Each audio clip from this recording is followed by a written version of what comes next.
எல்லாருக்கும் வணக்கம். பிரம்மரிஷி பிதாமகா பத்ரிஜிவுக்கும், மகாவதார் பாபாஜிவுக்கும் என்னுடைய மனமார்ந்த நன்றிகள். எனிமீஸ், அதாவது நமக்கு எதிரி நமக்குள்ளதான் இருக்காங்க. நம்ம எவ்வளவோ சர்வீஸ் பண்ணிட்டு இருப்போம். ஆனா எப்படி சர்வீஸ் பண்ணணும் அப்படின்றத பாபாஜி என்ன சொல்றாருன்னா, எல்லாருக்குள்ளயும் இறைவனை பாருங்க. நீங்க சர்வீஸ் பண்றது ஒரு இறைவனுக்கு சர்வீஸ் பண்ற மாதிரி நினைங்க. நீங்க என்னமோ பண்ற மாதிரி நினைக்கும்போது, அங்க உங்களுக்கே தெரியாம அகம்பாவம் வருது. அப்போ நீங்க எல்லாருக்குள்ளயும் இருக்கிற இறைவனுக்கு அவங்க பார்க்கறதுக்கு மனுஷன் மாதிரி தான் இருப்பாங்க. இல்லையா? இவன் தானே அப்படின்ற மாதிரி நமக்கு ஒரு எண்ணம் சுத்திட்டு இருக்கும். ஆனா, அதுக்குள்ள இருக்கிறது இறை தத்துவம். அதனால நீங்க இறைவனுக்கு பண்றதா பண்ணுங்க. சத்தியம் தெரிஞ்சுக்கணும் அப்படின்றது மட்டும் இருந்தா பத்தாது. அதுக்கு ஏத்த தாகமும் இருக்கணும். அந்த தாகம் அப்படின்னா, ஏதோ தியானம் பண்ணோமா, ஓகே முடிஞ்சுச்சா? அதுக்கப்புறம் நார்மலான வாழ்க்கையில நம்ம சண்டை போட்டுக்கிட்டு, குத்தம் சொல்லிக்கிட்டு, கஷ்டப்பட்டுக்கிட்டு, வருத்தப்பட்டுக்கிட்டு இருப்போம். ஆனா, நம்மளுடைய ஏக்கம், அந்த அ இறைவன அடையணும் அப்படின்ற ஏக்கம் இருக்கணும். ஏனோ தானோன்னு பண்றது கிடையாது. ப்ராப்பரா பண்ணணும் அப்படின்றத குறிப்பிடுறாரு. அப்போ அந்த ஏக்கம் இருக்கும்போது, நீங்க என்ன பண்ணணும்? ஒரு ஸ்பிரிச்சுவல் டைரி. ஒரு அ டைரி ஒண்ணு மெயின்டெயின் பண்ண சொல்றாரு. இன்னைக்கு எத்தன வாட்டி கோவப்பட்டேன்? எத்தன வாட்டி துக்கப்பட்டேன்? எத்தன வாட்டி திட்டுனேன்?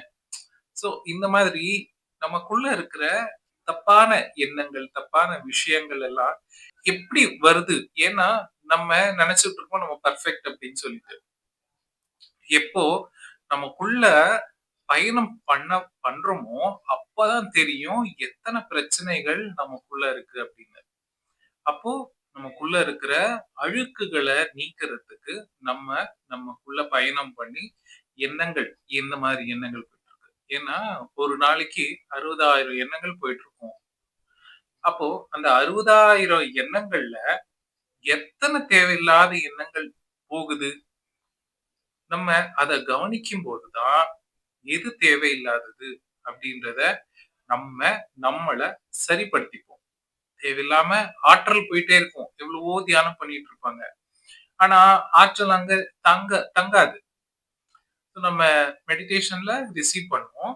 பண்ணிட்டு வெளிய திட்டும்போதோ, கோவப்படும்போதோ, புரள பேசும்போதோ, அங்கெல்லாம் ஆற்றல் போயிட்டே இருக்கும். அது யாரைய திட்டினாலும் பரவால்ல. நீங்க கவர்மெண்ட்ட திட்டினாலும் சரி, சீரியல்ல ஒரு ஆக்டர திட்டினாலும் சரி, துக்கப்பட்டாலும் சரி, சோசியல் மீடியா பார்க்கும்போது, அறிவே இல்லையா இவனுக்கு?" அப்படின்ட்டு நம்ம ஒரு அ மனசுல இருந்து ஒரு விஷயம் தோணும்.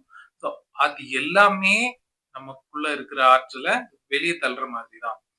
அப்போ நீங்க ஒரு டைரி அப்படின்றத மெயின்டெயின் பண்ணிக்கிட்டீங்கன்னா, எங்கெல்லாம் உங்க ஆற்றல் விரயமாகுதோ, அத நீங்க கவனிச்சு சரி செஞ்சு, உங்க ஆற்றல் நீங்க சேமிச்சுக்கலாம் அப்படின்றத குறிப்பிடுறாரு. எமோஷன்ஸ் இருக்கு இல்லையா?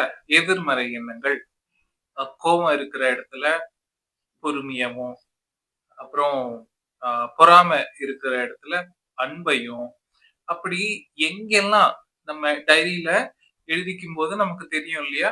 இந்த மாதிரி குணங்கள் எல்லாம் எனக்குள்ள இருக்கு அப்படின்றத நமக்கு புரிய வரும். அப்போ எங்கெல்லாம் அந்த குணங்கள் இருக்கோ, அதுக்கு ரீப்ளேஸ்மென்ட்டா நல்ல குணத்த அங்க வச்சீங்க அப்படின்னா, அதுதான் சாதனா. அத சரிப்படுத்திக்கும்போது, நம்ம அடுத்த லெவலுக்கு ஈஸியா போக முடியும். இல்ல அப்படின்னா, இப்படியே தான் இங்கேயே சுத்திக்கிட்டு இருப்போம். அப்போ இந்த பயம், கோபம், வருத்தம் இதெல்லாம் யார் மூலமா வருது? அப்படின்னா, நம்ம இந்த சொசைட்டில நம்மள சுத்தி இருக்கிறவங்களுக்கு அடிமை ஆயிட்டோம். நம்ம எப்படி அடிமை ஆகணும்? அப்படின்னா, மத்தவங்க என்ன நினைப்பாங்க? மத்தவங்க என்ன பண்றாங்க? மத்தவங்க ஆ ஏதாவது சொல்லிடுவாங்களோ? அப்படின்னு சொல்லி தான் நம்ம மத்தவங்களுக்காக வாழ்ந்துகிட்டு இருக்கோம். அந்த மத்தவங்க யாரும் உங்கள கடைசி நேரத்துல காப்பாத்த போறது கிடையாது. அதுக்குன்னு சொல்லிட்டு, உங்க இஷ்டத்துக்கு நீங்க வாழக்கூடாது. தர்மத்தோட வாழணும். மத்தவங்க கூட மத்தவங்கக்காக வாழக்கூடாது. உங்களுக்காக நீங்க வாழணும். புரியுது அப்படின்னு நினைக்கிறேன். நம்ம தர்மத்துல தான் இருக்கணும். தப்பு, ரைட் அப்படின்றது இருக்குல்ல. அது கவனமா வச்சுக்கிட்டு, மீதி நம்ம நம்மளுடைய ஃப்ரீடம் நம்ம கையில தான் இருக்கும். நம்ம என்ன பண்றோம்? எல்லாருக்கும் நம்மளுடைய ரிமோட் குடுத்துடுறோம். ஓ! நான் இத பண்ணா அவன் என்ன நெனைப்பான்? அப்படின்ற மாதிரி அ நம்மளுடைய ரிமோட்ட நம்மள சுத்தி இருக்கிற ஆஃபீஸ் கொலீக்ஸ்க்கு இருக்கட்டும், பிசினஸ் பீப்பிள்க்கு இருக்கட்டும், அ அவங்க அவங்க கூட இன்டராக்ட் பண்ற ஃபிரெண்ட்ஸ்க்கு இருக்கட்டும், ரிலேட்டிவ்ஸ்க்கு இருக்கட்டும். சோ அவங்களுக்கு நம்மளுடைய ரிமோட்ட குடுத்துடுறோம். அப்போ நம்ம ஃப்ரீடமோட வாழ முடியாது. அந்த ஃப்ரீடம் எப்படி தடுக்குது நம்மள அப்படின்னா, பயமோ, குற்ற உணர்ச்சியோ, இல்லன்னா கோவமோ, இது மூலமா தான் அவங்க என்ன நினைப்பாங்க அப்படின்றத நம்ம அவங்க கையில ரிமோட்ட குடுத்துட்டதுனால தான் நம்ம ஃப்ரீயா வாழ முடிய மாட்டேங்குது. மக்களுக்காக வாழ்ந்துட்டு இருக்கோம். இன்னொருத்தருக்கு புடிக்கிறதுக்காக நம்ம சில விஷயங்கள் பண்ணிக்கிட்டு இருக்கோம். அது புடிக்கிறது அப்படின்றது நம்ம உள் ஆழ் மனதுல இருந்து வெளிய வரணும் அப்படின்றத குறிப்பிடுறாரு. துக்கம் எதுக்கு? எப்போ எந்த ஒரு எமோஷன் வந்தாலும் கேள்வி கேட்க சொல்றாரு. துக்கம் எதுக்கு? நம்ம ஆன்மா அப்படின்னா நிராகார, நிர்குண, நிர்மல ஸ்திதி அப்படின்னு சொல்லிட்டு நமக்கு தெரிஞ்சிருச்சு. அப்போ துக்கம் எதுக்கு? யார் இது துக்கம்? எப்போ எந்த ஒரு எமோஷன் வந்தாலும் நம்ம கேள்வி கேட்க பழகணும். அது என்ன ஆகுமா? ஆட்டோமேட்டிக்கா அந்த அ எமோஷன் அப்படியே டிசால்வ் ஆயிடுமா. சப்போஸ் சத்தியம் புரிஞ்சு, அதாவது அந்த நிராகார, நிர்குண இறைநிலைய புரிஞ்சு, நம்ம மனச ஒரு கேள்வி கேட்கும்போது, இந்த மாரி ஏதாவது பிரச்சனை அப்படின்னு வரும்போது, நம்ம உடைஞ்சு போயிடாம, அந்த பிரச்சனைக்கு ஒரு கேள்வி கேட்கும்போது, அந்த பிரச்சனையே இல்லாம போயிடும். ஏன்னா, அங்க நான் அப்படின்ற ஒரு விஷயமே இல்ல அப்படின்றப்போ, பிரச்சனை யாருது? இல்லையா? அப்போ நம்ம கேள்வி கேட்கணும். பொறாம வருதா? இன்னொருத்தர பார்த்து, இங்க யாருக்கும் சொல்ல வேண்டிய அவசியம் இல்ல. நம்ம தான் செல்ஃப் செக் பண்ணிக்கிறோம்ல. சோ இன்னர் ஒர்க் உள்ள நடக்கணும். ஏன் பொறாம? எதுக்கு பொறாம? அப்படின்ற கேள்வி கேட்கும்போது, அந்த பொறாம அப்படின்ற குணம் ஆட்டோமேட்டிக்கா நம்மள விட்டு விலகிடும். அப்படி எதிர்மறை எண்ணங்கள், பிரச்சனைகள் வருது. இப்போ உதாரணத்துக்கு துக்கம் வருது அப்படின்னா, அந்த துக்கத்து மூலமா நம்ம நெறைய விஷயங்கள் கத்துப்போம். எப்படி ஹேண்டில் பண்ணணும் அப்படின்ற விஷயம் கத்துப்போம். அது மூலமா நம்ம என்ன ஆகும்? ஸ்ட்ராங் ஆகும். உதாரணத்துக்கு வீடியோ கேம். வீடியோ கேம்ல நம்ம விளையாடிக்கிட்டே இருப்போம். அ கேண்டி கிரஷ் இது மேக்ஸிமம் எல்லாரும் விளையாடியிருப்பாங்க. அது விளையாடிக்கிட்டே இருக்கும்போது, ஸ்டார்ட்டிங் லெவல்ஸ் ரொம்ப ஈஸியா இருக்கும். லெவல் அதிகமாக ஆக கஷ்டமா இருக்கும். ஆனா, அந்த கஷ்டமான லெவல்ஸ் எல்லாம் கிராஸ் பண்ணும்போது, நெறைய பவர்ஸ் வரும் இல்லையா? அப்படிதான் நம்ம தினசரி வாழ்க்கையில இந்த எதிர்மறை எண்ணங்கள் மூலமா நம்ம நெறைய கத்துக்கிட்டு, அத எப்படி ஹேண்டில் பண்ணணும்? அந்த ப்ராப்ளம், அந்த பசில் சால்விங் எல்லாம் எப்படி அப்படின்றத நமக்கு மெதுவா புரிய புரிய, நமக்கு நெறைய எனர்ஜிஸும், நெறைய பவர்ஸும் வரும். அந்த பவர்ஸ் மூலமா நமக்குள்ள இருக்கிற ஆன்ம நிலைய ஈஸியா அடையலாம்.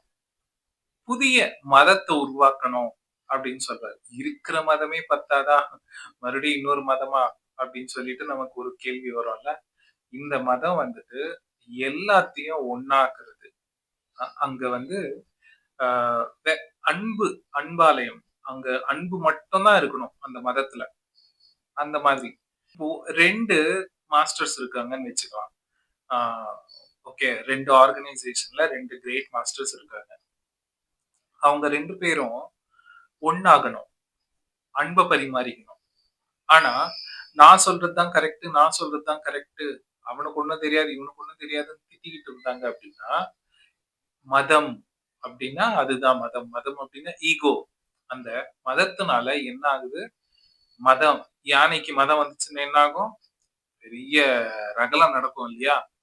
அப்படிதான் 2 மத தலைவர்களுக்கு அந்த மதம் வந்துருச்சு அப்படின்னா, 2 தலைவர்களுக்கு மதம் வந்துருச்சுன்னா, பெரிய யுத்தமே பிரளயமா மாறும். அதுக்கு தான் இந்த 2 பேரும் நான் உதாரணத்துக்கு சொல்றேன். 2 ஸ்பிரிச்சுவல் சொசைட்டி அப்படின்னு சொல்லிட்டு. 2 சீனியர் மாஸ்டர்ஸ் இருக்கலாம், 2 தியானிகள் இருக்கலாம். யாரா இருந்தாலும் சரி. நான் தான் கரெக்ட் அப்படின்னு சொல்லி நம்ம ஒரு விஷயத்த சொல்றோம்னா, அங்க ஒரு மதத்த உருவாக்குறோம். நான் வேற, அவன் வேற. அதாவது அங்க ஈகோ அப்படின்றது என்டர் ஆகுதுல்ல. அது மூலமா 2 பேருக்கும் கான்ஃப்ளிக்ட்ஸ் அப்படின்றது வரும். பிரச்சனை அப்படின்றது வரும். அது மூலமா 2 டீமா ஒண்ணு பிரியும். 2 டீமா பிரிஞ்சுட்டு 2 பேரும் சண்டை போட்டுட்டு இருப்பாங்க. அப்போ ஆன்மீகம் எங்க போயிடுச்சுங்க? காணாம போயிடுச்சு. அததான் சொல்லுவாரு. இங்க எல்லாரும் ஒரு மதமா இருக்கணும். அந்த மதம் தான் அன்பு மதம். அங்க நமக்கே தெரியாம ஆன்மீக அகம்பாவம், ஸ்பிரிச்சுவல் ஈகோ அப்படின்றது நுழைஞ்சிடும். என் குரு கிரேட்டு, இவங்க தான் கிரேட்டு, என் சாமி தான் கிரேட்டு அப்படின்னு சொல்லிட்டு நம்ம அந்த பிரிதல கொண்டு வந்துடுறோம். ஆன்மீகம் அப்படின்னா அது கிடையாதே. ஒன்னா சேர்க்கிறது தான் ஆன்மீகம். அங்க பிரிதல் ஏற்பட்டுச்சுன்னா அது ஆன்மீகமே கிடையாது. சில பேர் எல்லாம் என்னுடைய குரு தான் கிரேட், ஜீசஸ் தான் கிரேட், அல்லாஹ் தான் கிரேட், முருகன் தான் கிரேட், பத்ரிஜி தான் கிரேட் அப்படின்னு சொல்லிட்டு நினைச்சிட்டு அவங்க அவங்களுடைய குருமார்கள் சொன்ன விஷயத்த பேசுவாங்க. ஆனா எல்லா மாஸ்டர்ஸும் சொல்றது ஒண்ணுதான், அன்பு பத்தி தான், ஃப்ரெண்ட்ஷிப் பத்தி தான். எல்லாரும் சேர்ந்து வாழணும் அப்படின்னு. அப்போ நம்ம இங்க என்ன பண்றோம்? நம்மளுடைய ஈகோ அங்க அவங்கள ஞான பிரகாசமா பார்க்காம, நம்ம அவங்க அவங்க என்னுடையவங்க அப்படின்னு சொல்லிட்டு நம்ம அந்த ஸ்பிரிச்சுவல் ஈகோ எப்படி என்டர் ஆகுது பாருங்க. நமக்கே தெரியாம ஈகோ அப்படின்னா அங்க ஆன்மீகம் இல்ல அப்படின்னு தானே அர்த்தம். அந்த ஈகோ இல்லாத நிலைக்கு போறதுக்கு தான் நம்ம பயிற்சி பண்ணிக்கிட்டு இருக்கோம். அப்போ எல்லா மதங்களும், எல்லா குருமார்களும் அது யாரா இருந்தாலும் சரி, குருநானக் இருந்தாலும் சரி, அல்லாவா இருந்தாலும் சரி, ஜீசஸா இருந்தாலும் சரி, புத்தரா இருந்தாலும், கிருஷ்ணரா இருந்தாலும், யாரா இருந்தாலும் ஒரு பரம்பொருள், ஒளி. இங்க அவங்களும் கிரேட்டு. அப்போ ஒருத்தரை கிரேட் அப்படின்னு சொல்லி நம்ம அண்டர்லைன் பண்றோம்னா, இன்னொருத்தர் நம்ம குறைவா தானே பேசுறோம். பாபாஜி என்ன சொல்றாருன்னா, நீங்களும் அதுதான். எல்லாரும் ஈக்குவல். எப்போ நம்ம இப்போ பாபாஜி இங்க இருக்காரு, ஆ பத்ரிஜி இங்க இருக்காரு, நான் இங்க இருக்கேன் அப்படின்னு சொல்லி ஒரு வேறுபாடு அப்படின்றத நம்ம உருவாக்கிக்கிட்டோம் அப்படின்னா, இங்க இருக்கிறவங்கள கனெக்ட் ஆக முடியாது. அப்போ பாபாஜியும் நானும் ஈக்குவல். பத்ரிஜியும் நானும் ஈக்குவல். ஜீசஸும் நானும் ஈக்குவல் அப்படின்னு சொல்லும்போது தான் அங்க அந்த ஃப்ரீக்வன்சிக்கு நம்ம கனெக்ட் ஆகும். அதுக்குன்னு சொல்லிட்டு நம்ம ஈகோயிஸ்டிக்கா இருக்கணும் அப்படின்றத சொல்ல வரல. ஈகோ இல்லாத நிலை தான் அவங்க இருப்பாங்க. அவங்களுடைய பாஷையே என்ன தெரியுமா? கருணை, அன்பு, பணிவு, பொறுமை. அத நம்ம கடைபிடிச்சாவே ஆட்டோமேட்டிக்கா அவங்க நம்மள தேடி வருவாங்க. முக்கியமா நம்ம செய்ய வேண்டியது என்ன அப்படின்னா, இந்த மாதிரி நல்ல குணங்கள வளர்த்துக்கிறது. எல்லா குருமார்களுக்கும் நம்ம ரெஸ்பெக்ட் குடுக்கணும். அவங்க யாரா இருந்தாலும் சரி. ஒரு வாட்டி பத்ரிஜி கூட அ 2019ல மலை மேல திருப்பதியில ஒரு ப்ரோகிராம் நடந்துச்சு. அந்த ப்ரோகிராம் வந்துட்டு ஒரு 4 டேஸ் மியூசிக் ஃபெஸ்ட் மாதிரி. நெறைய நேரம் தியானம் பண்ணோம். அப்போ பத்ரி சார மீட் பண்றதுக்கு ஒரு வாய்ப்பு கிடைச்சது. பத்ரி சார் கிட்ட போயிட்டு பேசிட்டு இருக்கும்போது, நான் ஆல்ரெடி பேம்ப்ளெட்ஸ் குடுக்கறது, இல்லன்னா அ கிளாஸஸ் எடுக்கிறது அந்த மாரி பண்ணிக்கிட்டு இருந்தேன். ஆனா பத்ரி சார் கிட்ட கேட்டேன். சார் நான் கரெக்ட்டா பண்றேனா இல்லையான்னு எனக்கு தெரியல. எனக்கு திருப்தி இல்ல இந்த பண்றது. எனக்கு வேற ஏதாவது நீங்க ஒரு டாஸ்க் குடுங்க அப்படின்னு சொல்லி கேட்கும்போது, "ஒண்ணும் பண்ண தேவையில்லப்பா" அப்படின்னு சொன்னாரு. எனக்கு புரியல. சார் அப்புறம் எதுக்கு சார் இந்த பூமிக்கு வந்திருக்கோம்? அப்படின்னா, நம்ம எதுவுக்குமே வரல. சும்மா இருக்கிறது தான் உன்னுடைய வேல. நீ உன்னுடைய பர்ப்பஸ் ஆஃப் லைஃப் வந்துட்டு சும்மா இருக்கிறது. அதுக்கு தான் நீ வந்த. அப்படின்னு சொன்னதும் எனக்கு ஷாக் ஆயிடுச்சு. என்னடா! எப்பவுமே பத்ரி சார் வந்துட்டு தியான பிரச்சாரம் பண்ணு அப்படின்னுவாரு. சும்மா இருக்க சொல்றாரே! அப்படின்னு சொல்லிட்டு ஒரு செகண்ட் நெனச்சு, அப்போ இந்த பூமியில ஏன் வாழ்றோம்? அப்படின்னு சொல்லி ரொம்ப உடைஞ்சுட்டு நான் அப்படியே உட்கார்ந்துட்டு தியானம் பண்ணிட்டு இருந்தேன். பத்ரி சார் பக்கத்துலயே உட்கார்ந்து. அப்போ ஒரு மெசேஜ். நீ பண்ண வேண்டிய அவசியம் இல்ல. அதாவது நான் அப்படின்ற விஷயம் இருக்கு இல்லையா? அதை எடுத்துட்டு பண்ணு. அங்க அகம்பாவம் இல்லாம நம்ம பண்ணும்போது, நம்மள மேலுலகத்து ஆசான்கள் உபயோகிச்சுப்பாங்க. அங்க நான் பண்றேன் அப்படின்னாவே அதுவும் ஒரு ஸ்பிரிச்சுவல் ஈகோ தான். பாருங்க, அது கூட நமக்கு தெரியல. ஆ அப்படி நெறைய விஷயங்கள் நமக்கு தெரியாம உள்ள நெறைய அகம்பாவமும் வளர்ந்துகிட்டு இருக்கும். அப்போ எவ்வளவு பணிவாவும், எவ்வளவு விழிப்புணர்வாவும் இருக்கணும் நம்மளுடைய எண்ணங்கள்லயும், சொல்களையும், செயல்களையும். எப்படி வந்து சூரிய ஒளி சந்திரன் மேல விழுதோ, சந்திரனுடைய ஒளி மறுபடியும் பூமிக்கு வருது இல்லையா? அப்படி நீங்க வந்துட்டு அந்த ஆற்றல ரிசீவ் பண்ற மோடுக்கு போங்க. எப்படி சந்திரன் வந்து ரிஃப்ளெக்ட் பண்றாரோ. ஆனா, அங்க ஒளி எங்க இருந்து வருது? சூரியன்ல இருந்து வருது. இல்லையா? அந்த நிலவு என்ன பண்ணும்? ஜஸ்ட் ரிஃப்ளெக்ட் பண்ணும். அவ்வளவுதான். சூரியனுடைய பிரகாசத்த உள்வாங்கி ரிஃப்ளெக்ட் பண்ணும். அப்படிதான் நீங்க ஜஸ்ட் அந்த இறைவன ரிஃப்ளெக்ட் பண்ணுங்க. நீங்க சும்மா இருந்தாவே உங்களுக்குள்ள இருக்கிற இறைவன் ரிஃப்ளெக்ட் ஆயிடுவான். எப்படி ரிஃப்ளெக்ட் பண்றது? இது சொல்றதுக்கு ரொம்ப சுலபமா இருக்கு. ஆனா அந்த ஈகோவ எடுத்து பக்கத்துல வைக்கணும்னாலும் பயம். அந்த பயம் யாருக்கு இருக்கோ, அந்த பயம் இடத்துல நம்ம பிரேவரி அதாவது தைரியத்த நிரப்பணும். எங்க தைரியம் இருக்கோ, அங்க நான் இருப்பேன். ஏன்னா, மெடிடேஷன் பண்ணும்போது சில மெசேஜஸும், சில இன்ட்யூஷன்ஸும் வரும். நம்மள சுத்தி இருக்கிற மக்கள பார்த்து நம்ம கம்பேர் பண்ணிட்டு, அதான் நான் ஸ்டார்ட்டிங்ல சொன்னேன்ல, அவங்க என்ன நெனைப்பாங்க, இவங்க என்ன நெனைப்பாங்க அப்படின்னு சொல்லிட்டு பயந்துட்டு, நம்ம சில விஷயங்கள் பண்ண மாட்டோம். ஏன் பண்ண மாட்டோம்? அண்ணா பயம். சொசைட்டி என்ன என்ன தீர்மானம் பண்ணும் அப்படின்னு சொல்லிட்டு. அப்ப அந்த மெசேஜஸையும், இன்ட்யூஷனையும் நம்ம வந்து உதாசீனப்படுத்திருவோம். யாரு என்னுடைய மெசேஜஸ்? என்னுடைய மெசேஜஸ் அப்படின்னா, நமக்குள்ள இருக்கிற சத்தியநிலை. அந்த சத்தியநிலை, இறைநிலையுடைய மெசேஜஸ அத பிராக்டிஸ் பண்றீங்களோ, அவங்க தான் தைரியமானவங்க. அப்போ அங்க நம்ம இந்த தைரியம் வரணும்னா என்ன இருக்கணும்? அன்பு இருக்கணும். ஒரு வாட்டி நான் தியானத்துல இருக்கும்போது கேட்டேன். ஒருத்தர் மேல கோவம் வரணும் அப்படின்னா, கோவம் ஈஸியா வருது. ஆனா, ஒரு இடத்துல அன்பு வரணும்னா வரமாட்டேங்குதே! அப்படின்னு சொல்லிட்டு ஒரு வாட்டி உட்கார்ந்து தியானம் பண்ணும்போது பிரமிட்ஸ் காட்டுச்சு. நம்ம எவ்வளவுக்கு எவ்வளவு பிரமிட்ஸ் அதிகமா யூஸ் பண்றோமோ, அந்த அன்பின் ஆற்றல் நமக்குள்ள அதிகமாகும். அன்புக்கும், தைரியத்துக்கும் என்ன சம்பந்தம்? நம்ம தைரியத்த பத்தி தானே பேசிட்டு இருந்தோம். யாரு தைரியமா இருக்காங்களோ, அவங்க கிட்ட நான் இருப்பேன் அப்படின்னு சொல்லி மகாவதர் பாபாஜி சொல்லியிருக்காருன்னா, அன்பு அன்பு தான் தைரியத்த குடுக்கும். ஒரு சின்ன கதை சொல்றேன். ஒரு சின்ன குழந்தை ஒரு கிராமத்துல ஒரு இடத்துல உட்கார்ந்துட்டு விளையாடிக்கிட்டே இருக்கு.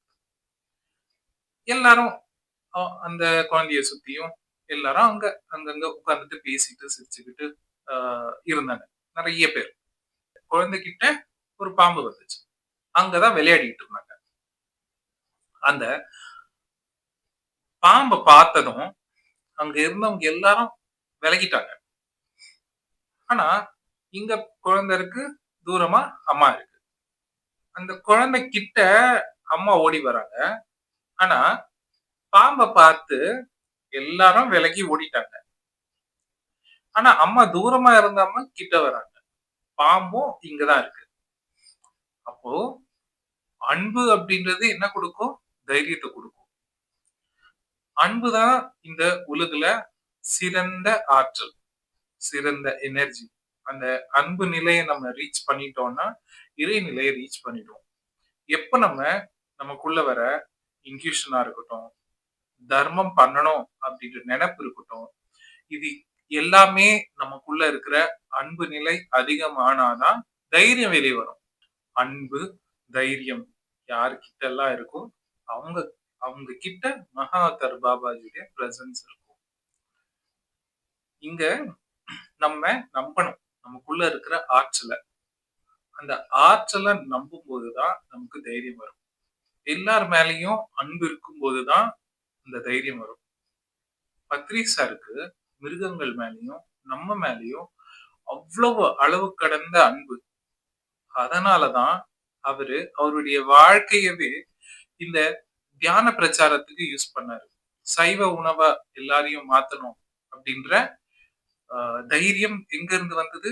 அன்பு இருந்ததுனாலதான். மிருகங்கள் மேலயும் நம்ம மேலயும் இவங்களை வேற யார் காப்பாத்துவா அப்படின்ற அன்பு இருந்ததுனாலதான் அந்த தைரியம் வந்துச்சு. அப்போ அன்பு அப்படின்றத நம்ம வளர்த்துக்கணும் உள்ளுக்குள்ள. அதுக்கு நிறைய தியானமும் பிரமிட்ஸும் நிறைய யூஸ் பண்ணோம்னா நமக்குள்ள அந்த அன்பின் ஆற்றல் அதிகரிக்கு. நமக்குள்ள இருக்கிற அந்த அன்பை யார் தடுக்கிறா அப்படின்னா முழுக்க முழுக்க மனசுடைய வேலை. மனசுதான் பிரச்சனைகளை உண்டாக்கி பயம் காட்டி வருத்தப்பட வச்சு விட்டுருக்கோம். ஓகே, அப்போ அந்த மனசையும் தாண்டணும் அப்படின்னா ஃபாஸ்டிங். அந்த விரதங்களுடைய பலன் என்ன? ஒரு பலனை மட்டும் தெரிஞ்சுக்கலாம் இன்னைக்கு. விரதம் உடைய பலன் மனசுக்கு நோ சொல்றது. மௌன விரதம் அப்படின்னு பார்த்தோம்னா இன்னைக்கு நான் பேச மாட்டேன் இல்லையா? யாரு என்கிட்ட பேசினாலும் நான் ரியாக்ட் பண்ண மாட்டேன், சும்மா இருப்பேன். பேசக்கூடாது அப்படின்னு சொல்லிட்டு நமக்குள்ள இருந்து நம்ம மனசுக்கு நம்ம இன்ஸ்ட்ரக்ஷன் கொடுப்போம். புத்தி மூலமா மனசுக்கு இன்ஸ்ட்ரக்ஷன் அப்படின்றது கொடுக்கும். நோ, நீ இன்னைக்கு மௌன விரதம்.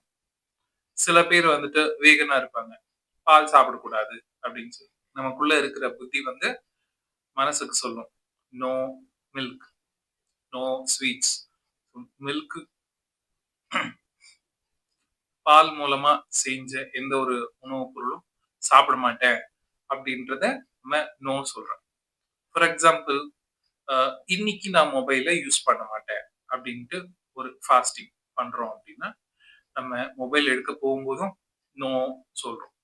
அப்படி பல வாட்டி இந்த விரதம் சாப்பிட மாட்டேன், இன்னைக்கு முழுக்க சாப்பிட மாட்டேன், இல்லைன்னா ஒரு வேளை சாப்பிட மாட்டேன் அப்படின்னு சொல்லி நம்ம ஒண்ணு முன் வைக்கும் போது நமக்குள்ள இருக்கிற புத்தி மனசுக்கு இடம் கொடுக்காது, நோ. அப்படி மனசு அடங்க ஸ்டார்ட் பண்ணும், நம்ம கட்டுக்கு கீழே வரும்.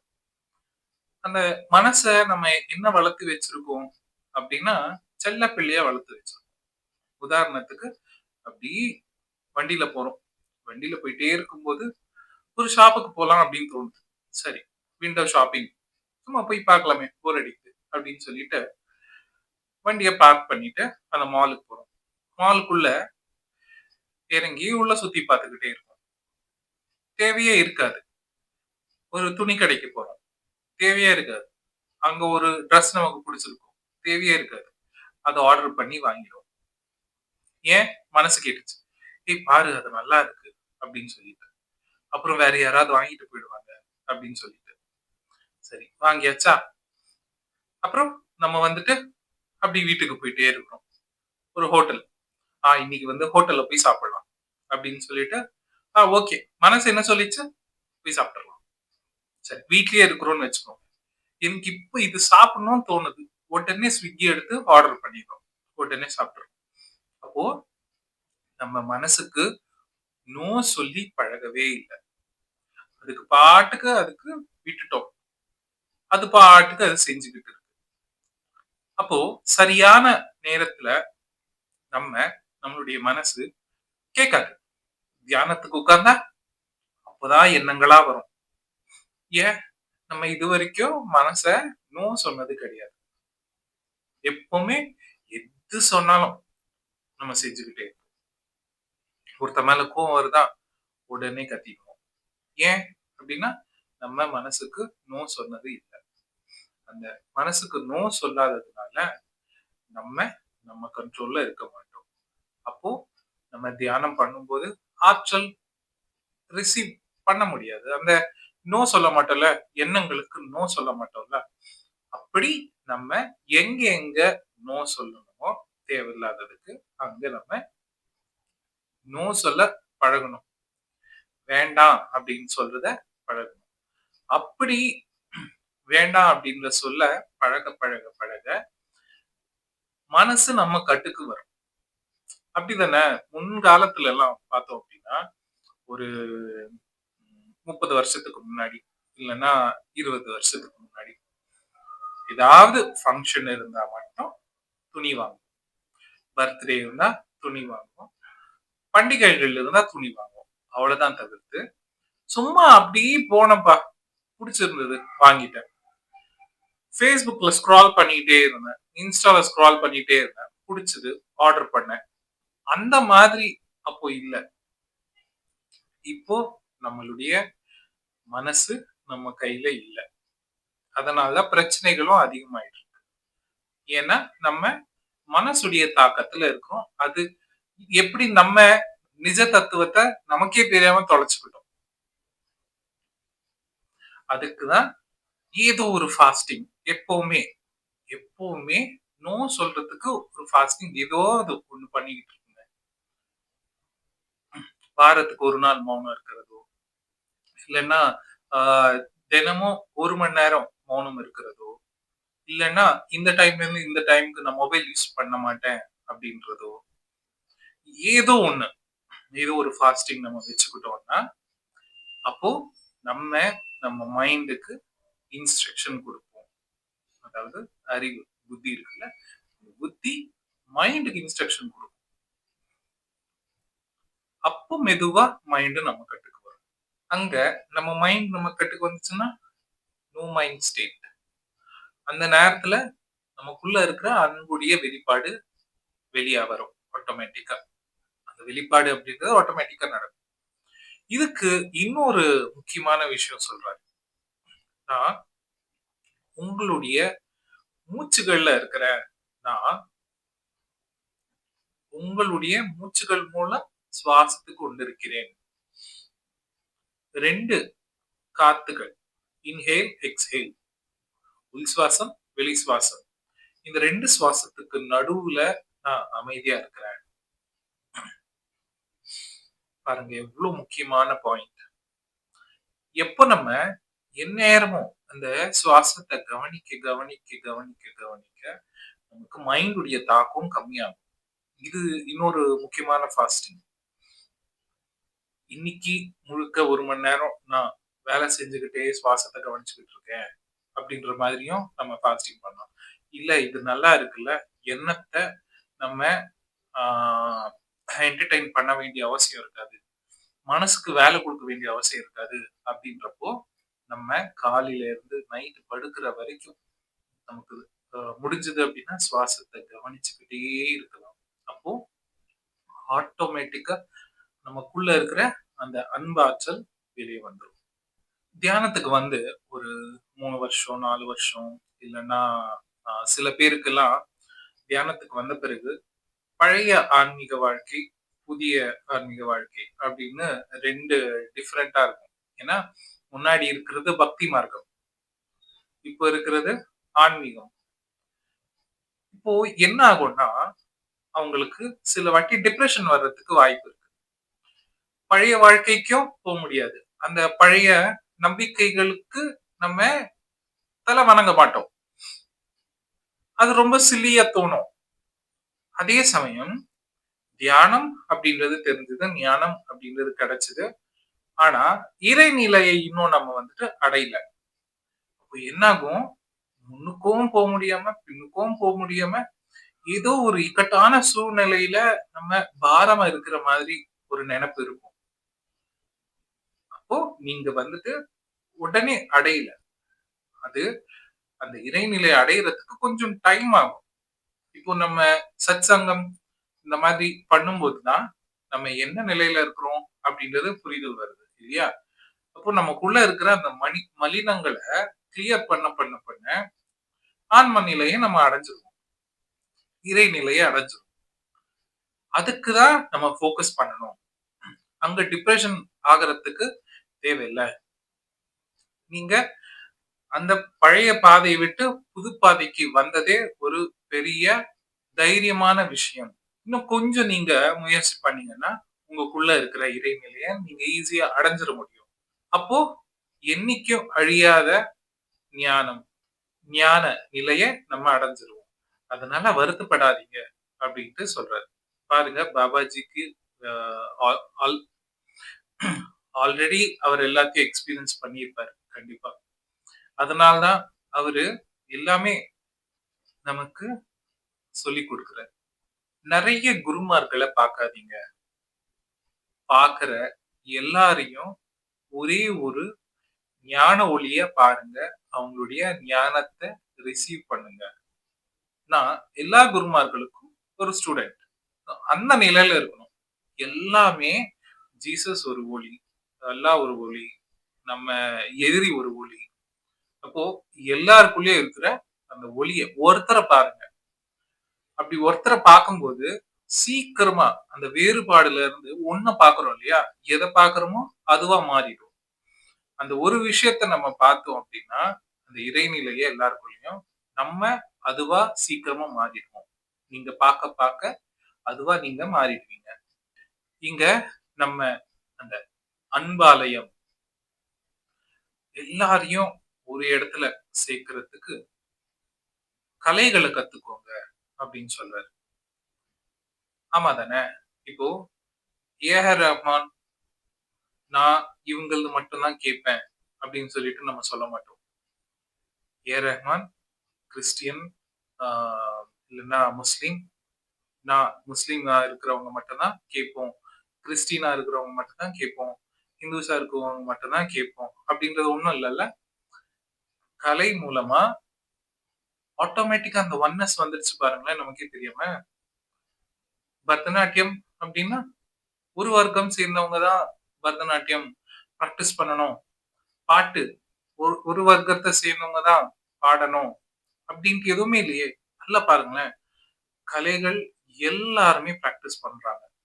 அப்போ அங்க ஜாதி, மதம், இனம் எந்த வேறுபாடும் இல்லாம அங்க இருக்கிறது என்ன? ஒன்னஸ்.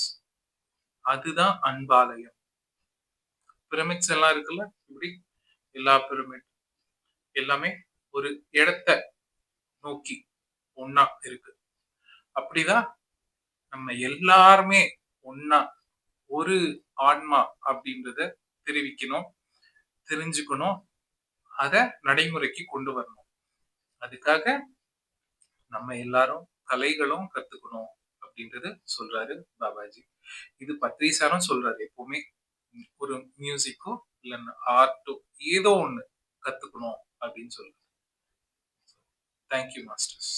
நம்ம எல்லாரும் ஒண்ணா சேர்ந்து ஒரு அற்புதமான அன்பு மதத்தை உருவாக்கலாம்.